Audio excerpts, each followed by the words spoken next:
Isibani sakhe mayislayitile asifake phansi kwetafile. Ndicinga wonke umuntu uthanda isibani sakhe angasibeka endaweni ebonakalayo. Ngoba usibeke phansi kwetafile isibani sakho sizawucika. Ngoku uzaba sebumnyameni. Njengoba silapha ke bazalwane.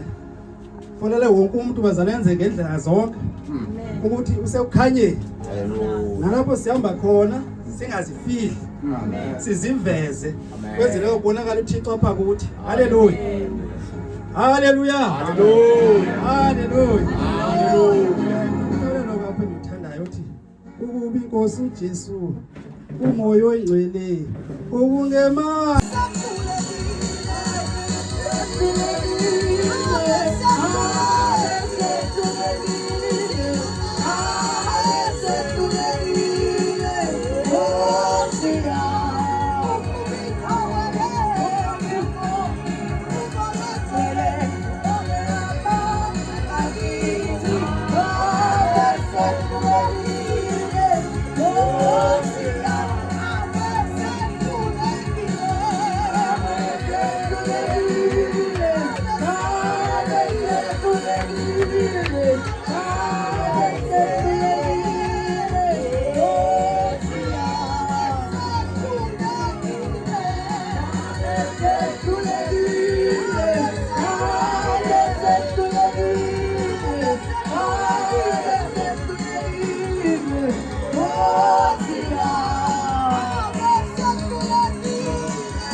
silapha njengabanye lo nalo mangaze asijonge ngaphakathi abale ukusuka kwakhe ikamva lakhe azofikelela kwelibanga lasikulo ngoku acinge ngaye abazalwane ebasahlulekile. Kodwa ngenxa yamandla kaThixo sibababa. Abanye bekuthiwa hayi ngalamaxesha sokuba simbona ubani ngenxa yezenzo zakudala. Kodwa uThixo wasiqoqa abazalwane. So yisi. Haleluya.